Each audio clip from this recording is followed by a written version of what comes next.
വൻകിട ഭൂമി കയ്യേറ്റങ്ങളൊന്നും നടന്നിട്ടില്ലെന്ന് സിപിഎം പ്രാദേശിക നേതൃത്വം. ഭൂപ്രശ്നങ്ങൾ പരിഹരിക്കുന്നതിൽ ഇടത് സർക്കാർ പരാജയപ്പെട്ടെന്നും നേതൃത്വം വിലയിരുത്തുന്നു. ആദിവാസികളെ മറയാക്കിയോ അല്ലാതെയോ ചിന്നക്കനാൽ മേഖലയിൽ കയ്യേറ്റങ്ങളൊന്നും ഉണ്ടായിട്ടില്ലെന്ന നിലപാടിൽ തന്നെയാണ് സിപിഎമ്മിന്റെ പ്രാദേശിക നേതൃത്വം. പാർട്ടിയുടെ ജില്ലാ നേതൃത്വവും ഈ നിലപാട് അടുത്തയിടെയും വ്യക്തമാക്കിയതാണ്. കയ്യേറ്റമെന്ന പേരിൽ ഇടുക്കിയിലെ കുടിയേറ്റ കർഷകരെ ദ്രോഹിക്കാൻ മുഖ്യമന്ത്രിയും റവന്യൂ മന്ത്രിയും എത്തിയാൽ ശക്തമായി നേരിടുമെന്ന് സിപിഎം ജില്ലാ സെക്രട്ടറിയും പ്രഖ്യാപിച്ചിരുന്നതാണ്. ഇതിന്റെ പിൻബലത്തിലാണ് ചിന്നക്കനാലിലെ സിപിഎം പ്രാദേശിക നേതൃത്വം ഭൂമി കയ്യേറ്റവുമായി ബന്ധപ്പെട്ട് ഇത്തരത്തിൽ പ്രതികരിക്കുന്നത്.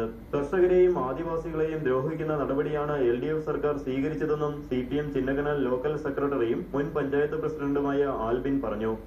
തീർച്ചയായിട്ടും പഴയ സർക്കാർ ഉദ്യോഗസ്ഥ ലോബികളുടെ വാക്കും കേട്ടുകൊണ്ട് ഈ നാട്ടിലെ ജനങ്ങളുടെയോ ആദിവാസികളുടെ പ്രശ്നങ്ങൾ പഠിച്ചു പരിഹരിക്കുന്ന കാര്യത്തിൽ പരാജയപ്പെട്ടിരിക്കുന്നു. പ്രത്യേകിച്ച് അവര് ഈ സർക്കാർ ഇടുക്കിയിലെ ഭൂപ്രശ്നത്തിൽ അനുഭവപൂർണമായ നിലപാട് സ്വീകരിക്കുമെന്നും ഇദ്ദേഹം പ്രത്യാശ പ്രകടിപ്പിച്ചു.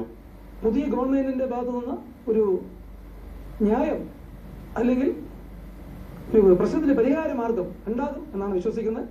ആദിവാസികൾ ഇപ്പോൾ നിർമ്മിച്ചിരിക്കുന്ന ഷെഡുകൾ പൊളിച്ചു നീക്കാൻ വന്നാൽ ശക്തമായി നേരിടാൻ തന്നെയാണ് സിപിഎം പ്രാദേശിക നേതൃത്വത്തിന്റെ തീരുമാനം. എന്നാൽ ഭൂരഹിതരായ ആദിവാസികളോടൊപ്പം വൻകിടക്കാരും ചിന്നക്കനാലിൽ ഭൂമി കൈവശപ്പെടുത്തിയിട്ടുണ്ടെന്നാണ് ഇപ്പോഴത്തെ പഞ്ചായത്ത് പ്രസിഡന്റ് കയ്യേറ്റത്തെപ്പറ്റി പ്രതികരിച്ചത്. പാവപ്പെട്ട ജനങ്ങളുണ്ട്, 2 സെന്റ് 3 സെന്റ് ഉള്ളത്, പിന്നെ കൂടുതൽ 1 ഏക്കർ 2 ഏക്കർ ഉള്ളത് അടുത്ത സ്ഥലത്ത് നിന്ന് ഇവിടെ കുറെ പേർ പിടിച്ചിട്ടുണ്ടല്ലോ. വെളിയിൽ നിന്ന് വന്നിട്ട് 2 ഏക്കർ 3 ഏക്കർ പിടിച്ചു വെച്ചിട്ടുണ്ടല്ലോ. ചിന്നക്കനാലിൽ നിന്നും ക്യാമറമാൻ ജോബിൻ ജോസഫിനൊപ്പം KV സന്തോഷ് കുമാർ, ഏഷ്യാനെറ്റ് ന്യൂസ്.